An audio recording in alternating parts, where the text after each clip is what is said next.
Hi, Helena. Hello, Adam. And hi to all of our listeners. We've got a fantastic episode for you today. But before we introduce our first guest, Helena, why don't you tell us all about yourself?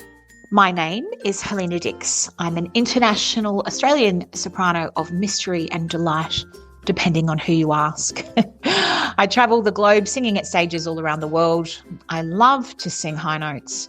I am a keen cook, which you can probably tell by the size of my behind. I love walking my dog and hanging out with all my friends, especially now that I'm back in Australia, reconnecting with beautiful people. And my name is Adam Miller. I'm a former opera singer turned producer, writer and director. And Helena, you and I have had the great pleasure of working together in all sorts of capacities over the years. Now, why don't you tell us who our guest is today? On the podcast today, we have Rose Chong. Rose is a true legend of Australia's costume and performance scene, and, as you're about to hear, a total character in her own right. As the founder of Rose Chong Costumes in Melbourne, she has spent decades helping shape the look and feel of theatre, film, television, and live performance across the country. With an eye for detail, a love of the unexpected, and a personality as colourful as the costumes that she creates, Rose has worked with everyone from major productions to local performers, bringing countless characters to life. Known for her wit, her warmth, and her unapologetically unique style, Rose Chong has become an icon of our creative community. We're very excited to have her on the podcast today. No, they've been known to do that. Hey, so I guess probably something that I am really interested in, Rose, Helena raves about you. How did you guys meet? I was just told that a diva was coming and it was my job to frock her. So it could have been any diva and it turned out to be Helena. And I think we worked together rather well, actually. Bloody well, yes, absolutely. And actually, when Rose and I first started chatting to each other, when Rose was fitting me for one of my first costumes, which I think was the first one we did together, was the Lucrezia Borgia, I think, like in recent times. And anyway, Rose said to me, "Oh no, it wasn't the Borgia; it was the Maria Stuarda. Stuarda, that's right. Yes. It was the Stuarda." And we got chatting about all the weird and wonderful things in the costume shop, in Rose's costume shop. And we were talking about like the crazy things. And then we realized that actually Rose made the cupcake for my Albert Herring debut. That's right. No. And we found you sent me the picture. You sent me the picture. Yes, that's right. And that was iconic, you know. That's iconic. Amazing. And she's My like, "Oh yeah, there's all gosh. these crazy things like cupcakes." I'm like, whoa, wait. I was the cupcake. You know, I was like 17 or 18 at the time when I did Albert Herring with Opera Live. And so many people still laugh about that costume. They think it's the best thing ever. I wonder what happened to it. I know, I'm not sure. Somewhere that someone's got a cupcake in their garage that they don't know what to do with.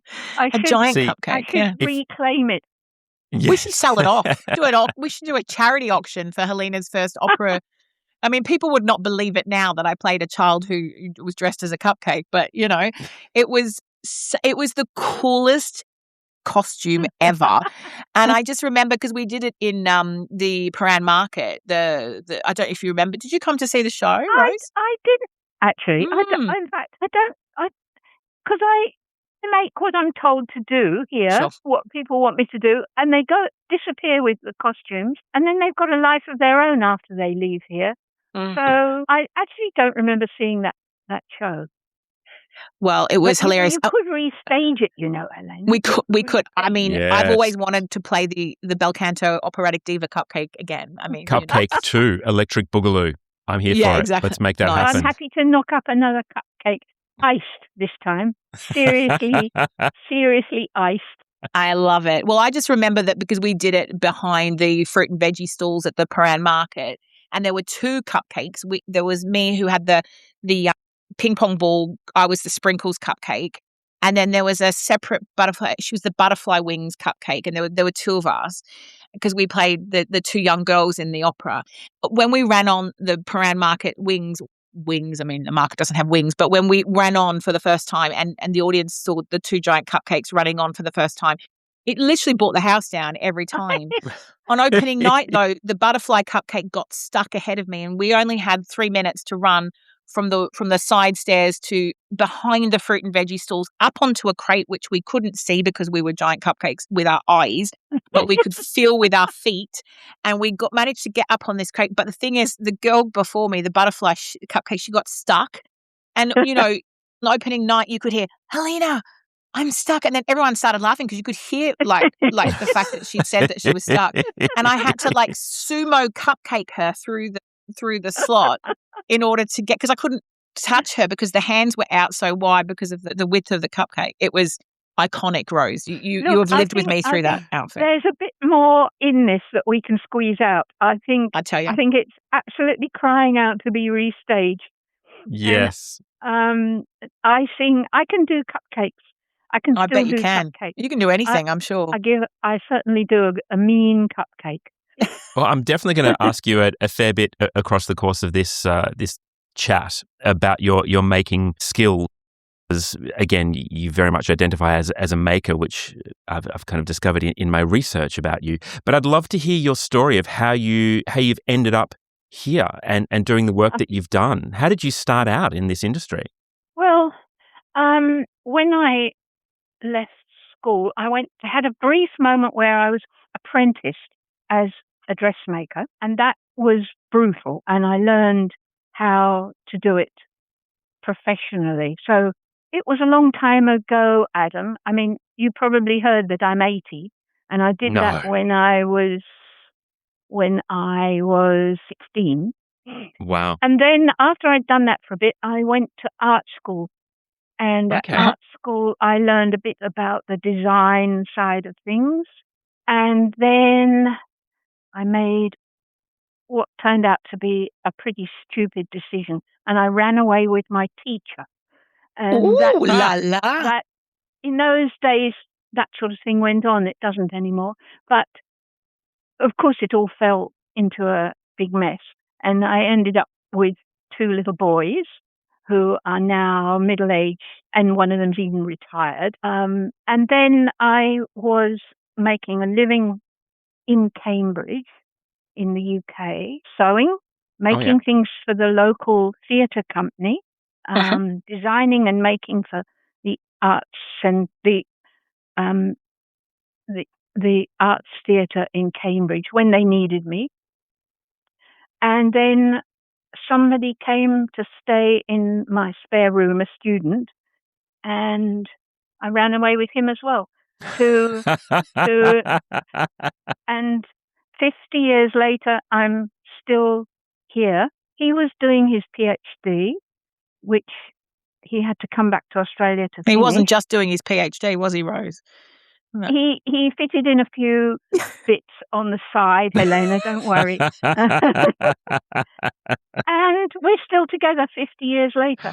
Wow. I don't think we ever expected that we would be still in Australia because he's Malaysian, and we thought we'll finish the PhD and then see what's ahead of us. But then I started to do some work for the Pram Factory, which was a theatre group in Carlton, and I was basically the only person in that group that didn't want to act and didn't want to get on the stage. And the way it was structured was that if you were not chosen to be an actor, they got you to do the costumes. It was definitely... Okay. And they actually hadn't had anybody that really knew how to do the costumes. So I stayed with them for a while, and then they started to make some movies. Oh, yeah. And knowing nothing whatsoever about movies, we did the costume designs for some movies, and then that was the age of mini-series. Do you remember mini-series? Oh, yeah. Love a good mini-series. And they made lots of mini-series, and I just went from one to the other. And then at the end of every TV series or film that I did, there was always a stack of costumes that nobody knew what to do with, and the producers said get rid of them. So that was the genesis of this business, and that was 45 years ago. Oh my gosh, that's amazing! And so, So that's how I get to here. So your shop in Fitzroy has been going for 45 years. Yes. Yeah. That's amazing.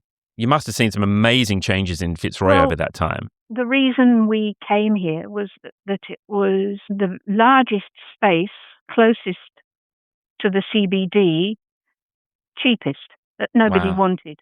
And it was really seedy around here. There was a pub across the road that was just for drugs. I think I never saw anyone go in and get a beer or anything there. And people wouldn't let their kids do work experience here because it was so dodgy. Wow. But we've just sort of grown, and we're still growing. Somebody made a donation today of rolls and rolls and rolls of fabric and costumes and stuff like that. So every day we seem to get bigger.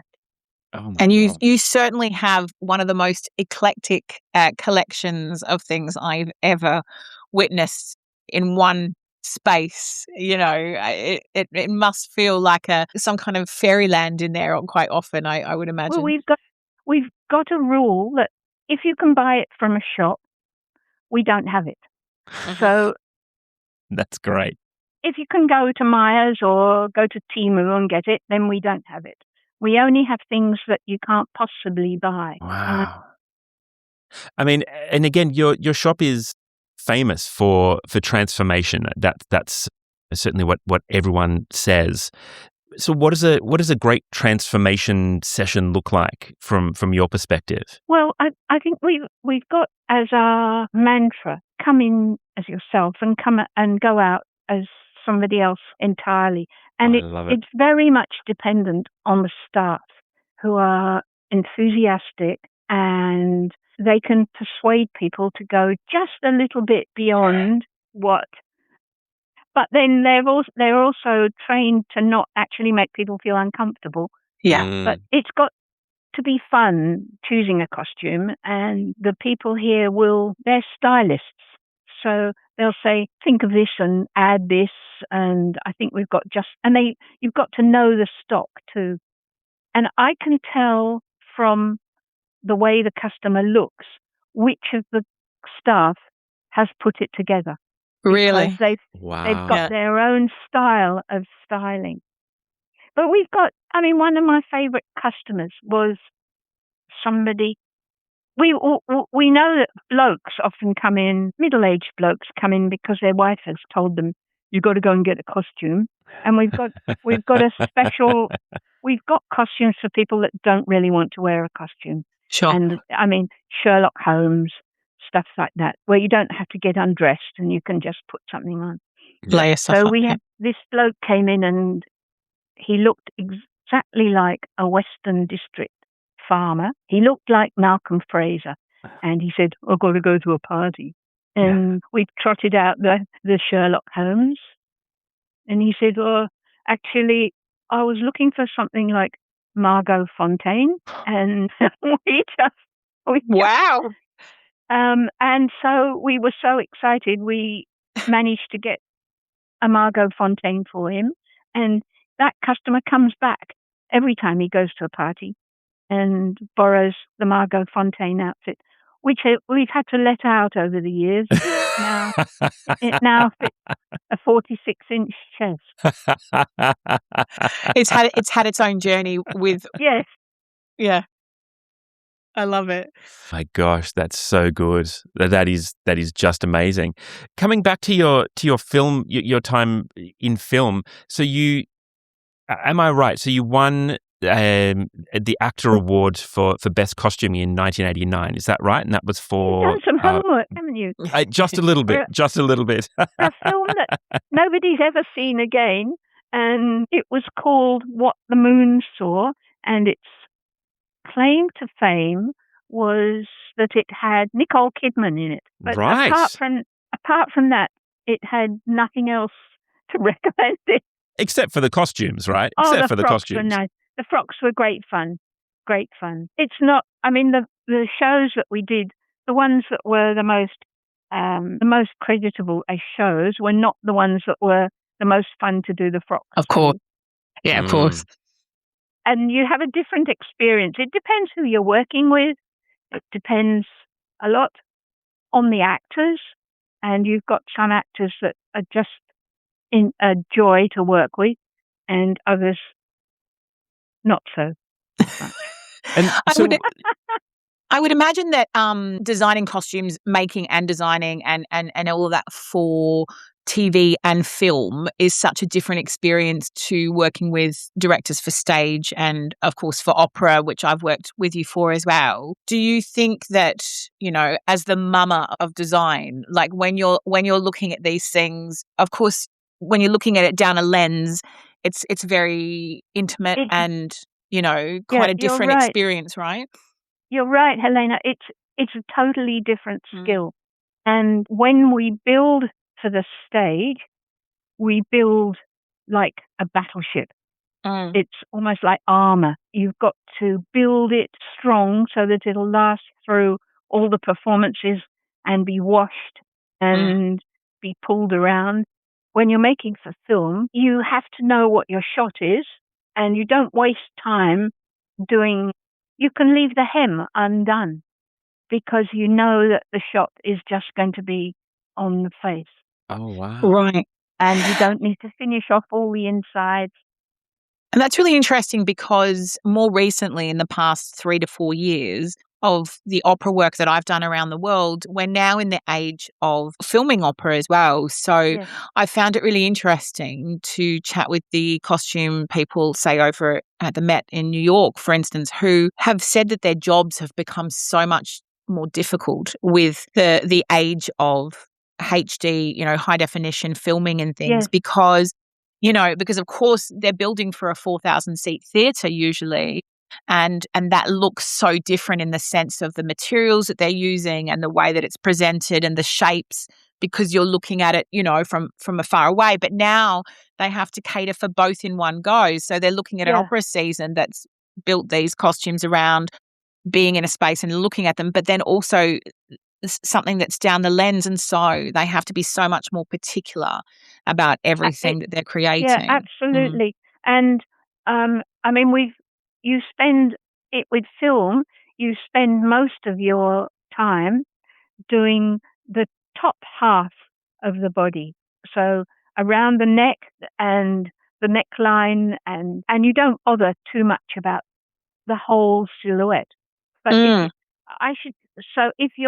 a camera is zooming in on an opera costume, they've got to put a lot more energy around the face than they would normally. It would be really challenging, I should think. One of the things that surprised me the most, Rose, when I was chatting with some of the designers and things, because I love, it's obviously a world that I'm not familiar with at all, but I have to say that in opera, one of my favorite things, and a lot of my friends who are not in the industry say to me, it must be the coolest thing in the world to have wigs, hair, makeup, costumes, and step into that world. Because as you said, like even talking about the shop, that when someone comes in to, they come in themselves and then they go out as someone else. And I think I have been so fortunate over my time, obviously yourself immensely included in that, where people just appreciate and build for me and make me look amazing. And what that does for me is all the incredible work that I've put in before I've got there means that if I'm feeling, fantastic within the costume that I'm doing, that I've got on, then my performance is enhanced by that as well, Yes. Yeah.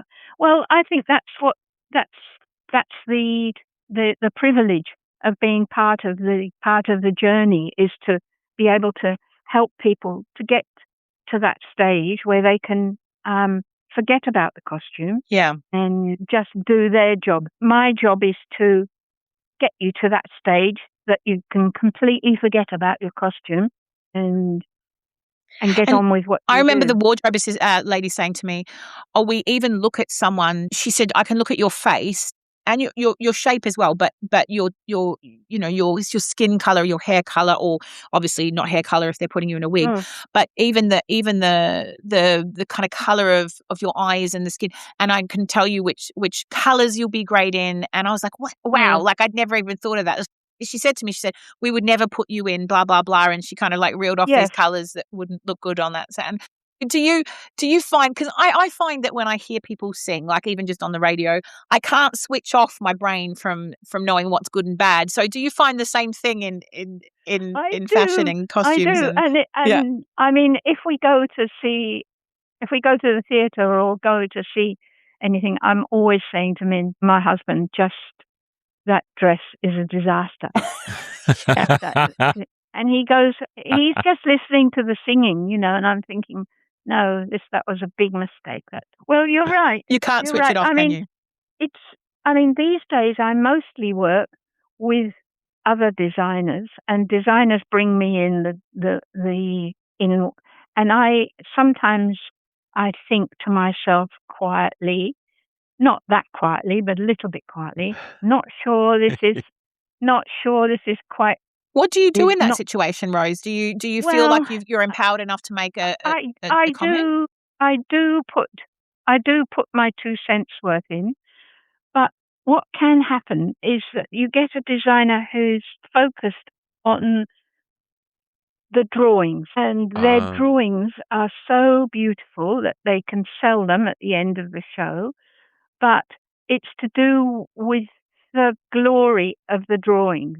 And right. I need a drawing that shows me where the seams are, how it's put together, how they're going to get into it. I need to be able to see that the color is going to reflect properly. It's going to reflect the way. So sometimes, that's not always an easy. Negotiating with the designer is not always a walk in the park. Of course. Yeah. I'm big artistic temperaments thinking, like. It's easier if I design it myself. I'm not one of those designers that draws archival pictures. When I present my designs, what I like to do is actually take a costume from here and say, I'm imagining that it'll be like this, but longer, or it'll be like this, but greener.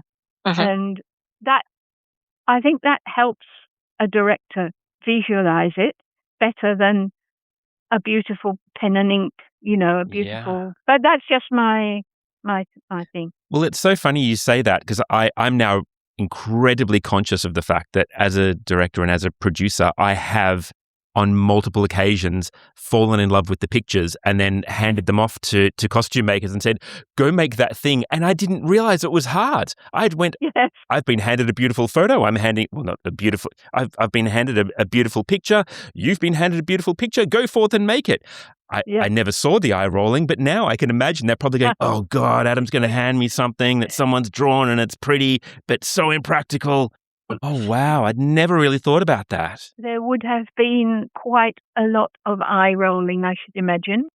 Eye rolling at best, and probably swearing, if we're being honest. I love that.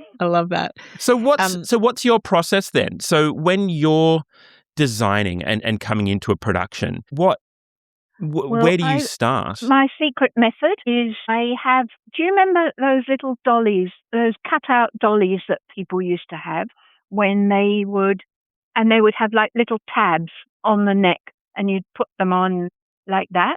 Oh, yes. Yeah. I know the ones you're talking about. That's how I design.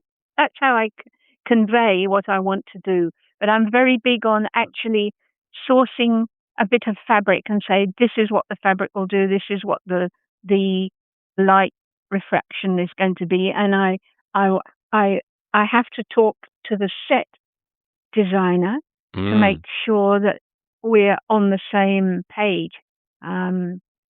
So it's actually, you can't just bowl in with your beautiful pictures. And, there's a bit more to it than that. Yes. I'm discovering that now. So what materials or construction tricks really look incredible under lights? Like, what's that kind of go-to piece for you that says, right, I know I'm going to make something that's incredible? Well, if you've got fabric with a sheen, say shot taffeta or something like that, that's going to do a completely different job from something that absorbs the fabric of the light, like a cotton and you've got velvets and things. If I'm talking to a director, I will take a carload of fabrics and say, this is what it will look like if it's in silk. And if you've got a massive budget, this is what it will look like in polyester if you haven't. So that's how I sort of tackle that. No, I love it. So we were just talking about how lighting designers and things can obviously change, and I have to say, I've had that instance as well where some of them are just so transformative, and you as a performer don't ever get to see that. You know, you have to come out front, and I've had people say, "Oh, you got to trust us." Like once it's under the lights, and all this kind of stuff, and it's amazing the magic and the trickery that can be done when sometimes you look at a costume and you think, okay, but actually, once it's all done and under the lights and under the magic of the theatre and everything, I have to say I envy you for having an imagination and an eye that can see that, because I can't. And I remember, I've been in the UK for 22 years and I made friends with a dressmaker and we started making some beautiful collaborations together when I was at the start of my career. But I can't draw, and I also can't really visualize exactly what I want. So the only way that I could be clear with her about what I would like out of the design was to cut out pictures from magazines of like various things that I loved. I think that's a really creditable way of doing it. Okay. And I think the other thing that I should mention is that you get an enormous amount of help from your performer. And the performer will tell you, I absolutely hate a tight neckline. I absolutely hate. And you have to work around that. It's no good saying, well, my design is to be, followed. And that's something that I'm passionate about. I love that because you get a lot of feedback from your performer, and trying to force a performer to wear something that they don't want is never, it's like marriage. It's never, ever going to turn out well. And I would imagine that would mean as a designer that you have to kind of leave your ego at the door in a way, because you've come up with this amazing thing, but then it has to be collaborative, with everyone to get the best out of it. Yeah. Absolutely. And then if it all works together, your director, your set designer, your lighting designer, the frockage and everything, and the performer is all ready to go. It's magic. That's when magic happens. I love that. And every time I have a costume fitting, or no, I should say, every time I speak with a designer ahead of a show, and I do now usually reach out to someone and I say, if you include my cleavage in the design, I will be your best friend. If the length of the frock is long, and if my boobs are shown, and because that's the best part of me, then I'll love you forever, And actually, it's funny because when I was doing Kristina Regina di Svezia, the Queen of Sweden in Wexford, my costume designer Jamie was the most glorious man and very, very talented. But whenever we had a fitting together, he got very overwhelmed when he saw me as the Queen in his costumes. He loved it. And he had these royal pajamas, and they were just beautiful, like a beautiful baby pink silk. And I'll never forget at the fitting, he put them on me, and he was so overwhelmed. And I went, Jamie, and he kind of blushed a little bit, because he blushed every time I said his name. And he said, yes, Helena. And I said, don't you think that the Queen in her pajamas would have a lower set of buttons so that you could see her boobs more? And I undid the first set of buttons, and he went bright pink, he was so embarrassed. And he's like, but she's a queen. I'm like, yes, but she's in her boudoir, Jamie. I mean, we had this back and forth about the neckline, and it was just, he was so embarrassed, but it was so hilarious. And he's like, Helena, and I'm like, it'll make me look even more glorious. And he's like, okay, I'll do it a little bit, but not too much. She's still a queen. She's still got to be regal. So well, Rose, the only then time that we won't do Helena's cleavage is if we do a cupcake. yeah, that would Because be but weird. come on, if someone could make it happen, Rose. If someone could make it happen, I believe it's you, though. A boobylicious challenge. A boobylicious cupcake. I love it. So, given that Helena's already given us some good modelling of how to give feedback on a design, what perhaps is the most helpful way for a performer to give that feedback without derailing a design? Helena knows that you have to wear the underwear that you're going to wear on the day. Oh, that's good advice. And a lot of people have got underwear that they know works for them. Mm. So that's really helpful if when you measure people and you've got all that sorted out. Sometimes it makes quite a bit of difference. And I think the other thing that I need to know is whether somebody feels uncomfortable with something around their neck. Mm.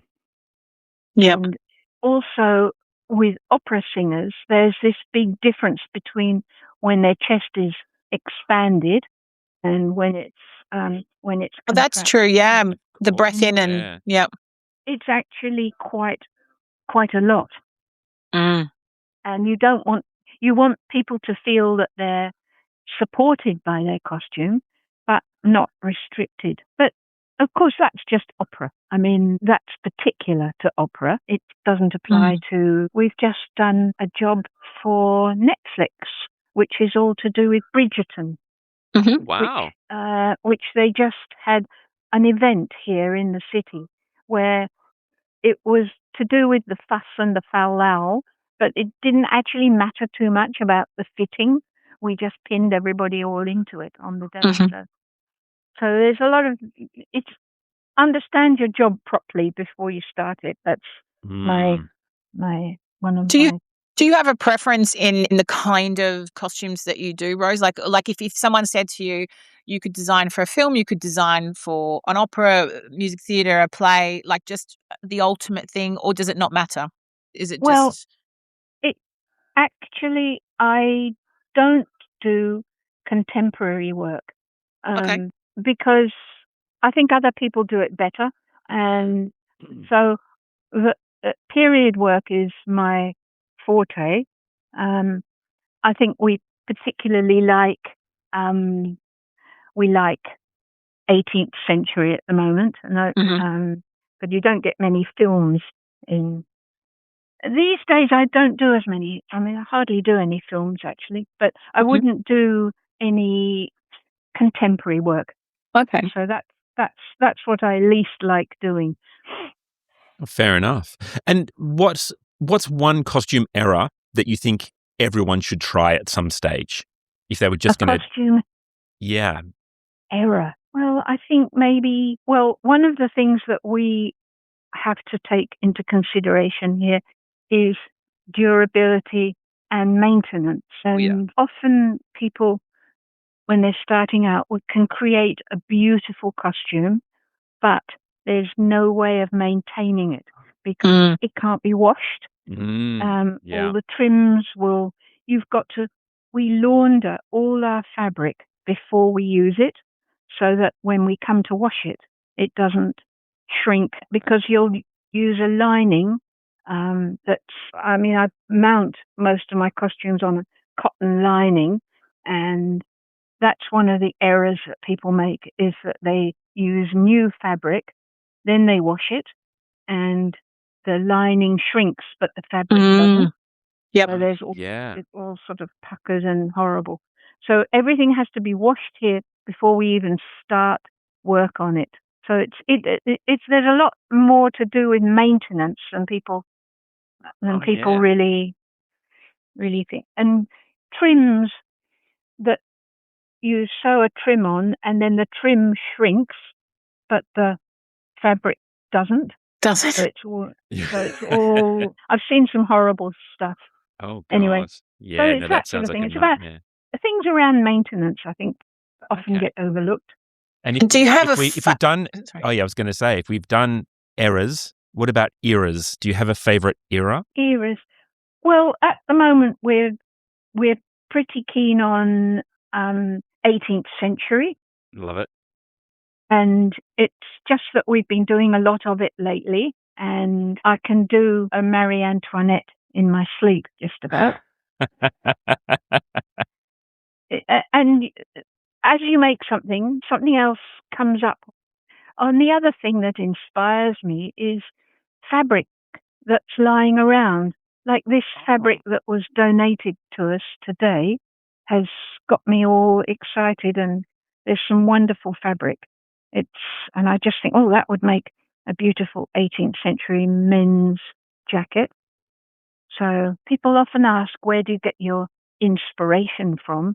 Mm-hmm. And if I say from looking at my sewing room and deciding what can be used and what's in the way, doesn't sound, I should say that I get it from my inspiration from the colours of the outback or something, but it's not like that. It's not like No, that. but there must be something quite challenging and wonderful about seeing material and then being able to, make it alive, make it come alive and put something together. That sounds really cool. I'm also at the moment, or for the last few years, been deeply into recycling. So Great. if I want some linings, I often go to the salvos and buy doona covers, and I know that they've been washed and washed and washed, sheets, and I use them as linings. Curtains, people bring me in old curtains that they don't need anymore, and I wash them, and recycling stuff. Yeah. I'm deeply into that at the moment. Imagine all the stories those materials could tell, right? Like from all the different facets of their life, once a curtain, then an underlay, like the stories that could go on. Somebody from my exercise class gave me some amazing shot silk curtains, and the warp was grey and the weft was pink, and I thought, and it was beautiful, beautiful shot silk, and it had worn on the edges, so there was plenty of fabric, but I thought I better wash this, and it came out rust colour. It was a completely different fabric, and what had happened was that the pink was not, the dye was not stable, and it had actually coloured the grey. Oh gosh. So it was a completely different fabric, and it was just as lovely in its new form. But I made about 4 dresses out of that, Regency and 18th century and a man's. So fabrics have got a life of their own. And I told my friend what I'd made for her, out of her fabric, and she couldn't believe it was the same fabric. Yeah, it takes on a whole new existence. Yes. Yeah. Do you have, like, when you're fitting people, do you have like go-to accessories that are your favorite accessories just to make things pop or to look good, or are accessories not really part of the vision? Look, that's where the Chongettes shine. They're amazing. I swoop in and make sure that it fits, and then I basically hand it over to the girls and Dan and say, you, and they know the stock. They know where everything is. They know which earrings, which necklace, and that actually is what sets our costumes apart. Because when you send away to Temu, you get rubbishy plastic costumes, and then you've got to go out and get all the other bits and pieces. So I love that. And what's the craziest costume that you've ever been asked to do, Rose, or that you've ever designed yourself? Have you got a standout one in your mind that's just very memorable for either all the right or wrong reasons? Last week, the crab hat is one of my favorites. It's just a hat that's actually a crab, and people seem to love it. That's what came through last week. That's what we were doing. Look, Helena, every week is different. Yeah. And things go in phases. A couple of years ago was all to do with the and Okay. people wanted it wanted 20s costumes, and it's often got to do with what's on at the movies. So it just depends on the trends At the moment, yeah. At the moment, and then there was 50s to do with Mad Men. You know, that series about resulted in a lot of Mad Men parties. But at the moment, it's all 18th century. That's really popular, and we've got a whole room of 18th century. We've had to move. We move everything around all the time because it's stuff that was popular. Vikings are popular. There you go. Vikings. Okay. Yeah. And do you have a standout thing that has been the hardest thing you've ever had to do, to make or to design, like something that was a real challenge for you? Apart from cupcakes again. Well, I think probably the most challenging was the Adelaide Crows. They're something to do with football, wanted me to make a crow costume. Wow. And I think that sticks in my mind as the most. I think I probably made about 4 of them, and it was difficult, and it never ended. It never really looked like a crow, and it was. I think now I can say I don't do crows. Okay, fair. Yeah. Don't do crows anymore. Yeah. You probably said far worse than I don't do crows at the time, I would imagine. I did. Yeah, and they fair. were nice people, but it was just. And then we realised that's a whole world. Sporty stuff. We're not very good at any of that. I like Naomi Osaka coming in as a jellyfish. Oh, yeah. That was good. That was cool. Fantastic. That was the highlight of the tennis for me. Not surprised, yeah. Because who does? What all sport should be. Yeah, she looks magnificent. Yeah. Yes. So if you had some advice for performers who are dressing themselves, getting on stage, be it men, women, anybody, what's the advice that you'd have for how people can dress to look absolutely schmick on stage? Dress to impress. I suppose they probably got to come to someone like me to sort it out, because it is difficult doing it on your own. I mean, we're happy to advise people, and if they can put something all together of their own and tell us and show us, we'd happily say to them that bit's not necessary, or you need to turn that upside down or something like that. So it's not to do with money. It's to do with the way you look at things. But it is difficult for performers to actually dress themselves, except if it's for contemporary, of course.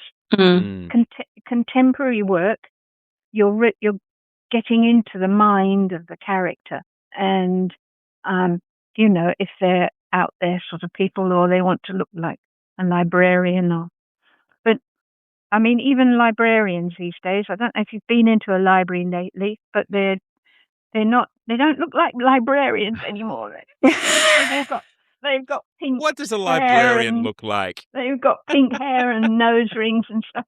But I love it. Was always the classic, wasn't it, that they looked like a librarian? Yeah.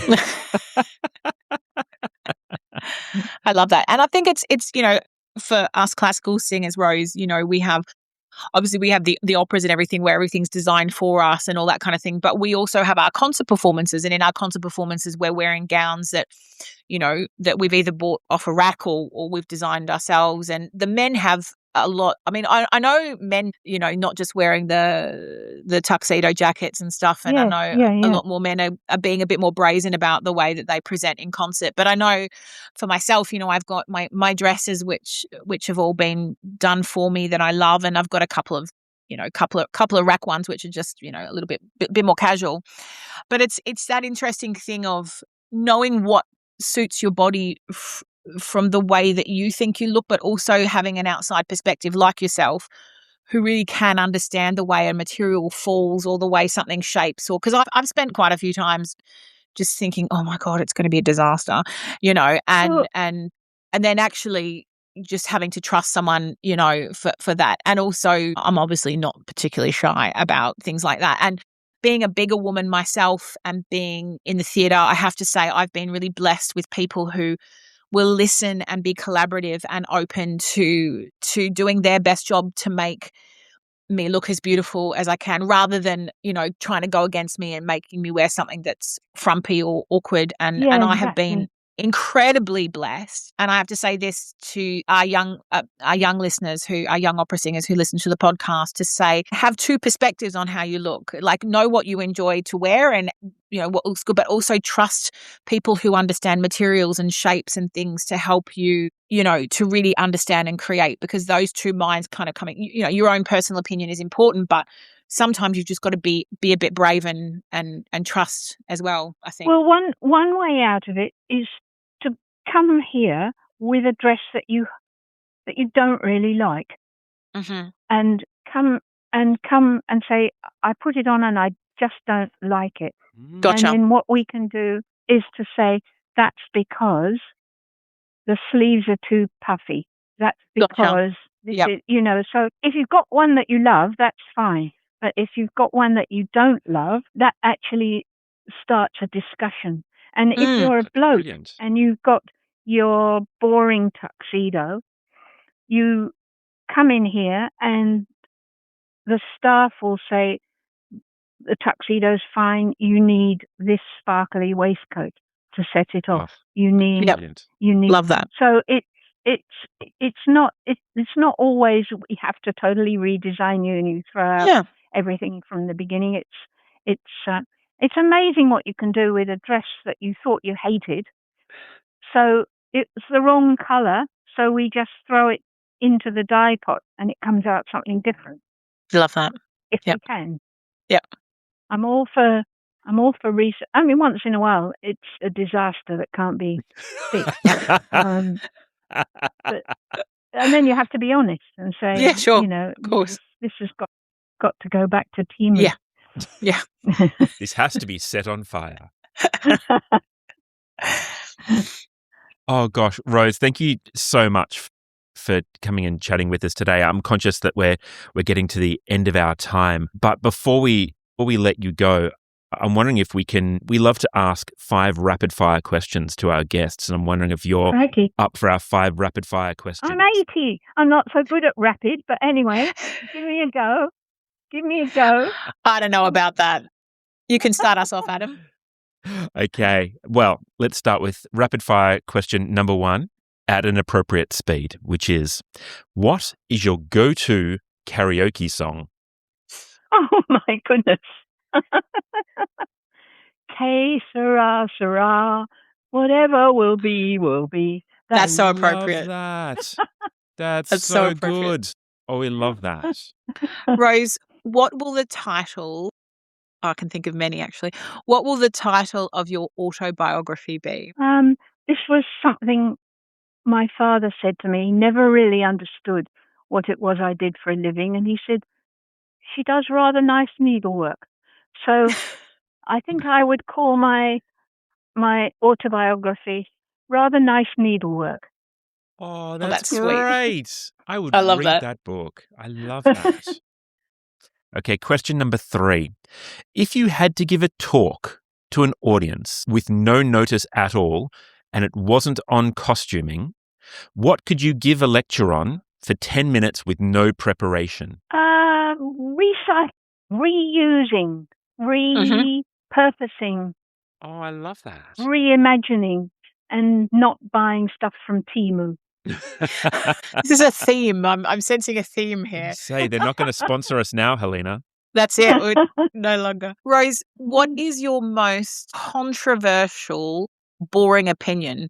So what do you have an opinion about that people might find quite boring, but you feel quite passionately about? Oh my goodness. What do I feel passionate about? Helena, I'm not a very controversial sort of person. I'm usually pretty amenable. I mean, everybody hates Trump, of course, but that's neither here nor there. I think America's going to the dogs, and I wish we hadn't had Brexit, but I'm not going to go and protest or anything. So I'm not a very controversial person, I don't think. That's all right. Although That'll although I did hear a rumor that you've been doing some DJing recently. So not that that's boring at all, but Yes, we need to hear about this. I'm I curious did. about the DJing, Rose. Where have I you been did. DJing? Well, in Federation Square, believe it or not. But my friends, the Huxleys, I don't know if you've heard of them, they're performance artists. And Mhm. they get me sucked into things that I would normally have a bit more sense and say no. But they suck me into things. So I've been sucked in a couple of times. And these Chongettes love me making an exhibition of myself. I love that. That's incredible. But the big question is, what did you play when you were DJing? Get it on. I had a wonderful time choosing the playlist, but I thought it was going to be for the gay community, and in actual fact, it turned out to be a family event. So Slightly they wouldn't different let me music. play. They wouldn't let me play sex and drugs and rock and roll. But Well, that's just disappointing. I mean, some people need to bring up their kids with a more open mind, quite frankly. Oh my gosh. Oh wow. Okay. Right. Question number 5 of our there's 5 more. There's repertoire. more, is there? One more, Yes. one more. Just one more. One more. Just one more. But this is probably the most important. And I It's very feel important. like I know the answer to this one, but I'm going to ask it anyway. High Notes and Anecdotes, the podcast, is going to put together a crime gang. Okay. I'm just going to tell you now. We're telling all of our listeners as well. What skill do you have that we could use to rob the Louvre? The Louvre. Oh my goodness. Well, I could probably disguise somebody as a Yes. security guard. There we go. Nice. Yep. Yep. No, count me in. Sounds Done. cool. Disguise sorted. Excellent. And I'm going to say we have nobody else doing disguises so far in our heist. So you have got So the we're a job. team then. We're That's a it. team. That's fantastic. Very good member of our Wow. team. I love that. So good. Well, look, on that heisty note, I am going to wrap us up here. But look, Rose, thank you so much for coming on and chatting with us. This has been amazing. This has been lovely and so Thanks. interesting.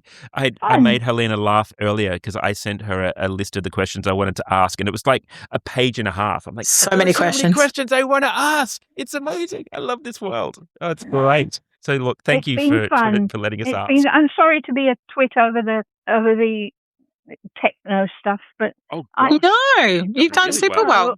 so I still struggle with the old tech stuff. But anyway, All we good. managed. We You didn't get definitely cut off, did. sliced No. off, or yep, cool. And I must So say, well. Thanks I for must say, having me. as we say goodbye to you, Rose, I must say that I'm looking forward to our next collaboration with Me great too. joy. Yeah, Me too. always. Can't wait, Helena. Can't Yeah. wait. It's going to I be actually awesome. sent Rose a picture, Adam, that I saw of this amazing like design that I quite like, and she went, "Oh, Helena, that's easy. Like, don't even like." It was like I'm looking at it thinking, "Oh my god, it's going to be crazy." And she's like, "Helena, come on now. Like, this will be fine. Like, we I just do think it." I said, actually, Helena, I said, I think it's easy-ish, Easy-ish. didn't I? Yeah. No, I love that. I love that. No, I'm looking forward to it greatly. Oh. Thank you so much for your time, Rose. We really appreciate it. Thanks Thank for you. choosing me. It's been great. I love A pleasure. hearing the sound of my own One of voice. the most interesting people I know, and you're a legend, and carry on being so. Thank you. Thank you so much. Take care. Cheerio. Bye. Cheerio. Bye. Bye.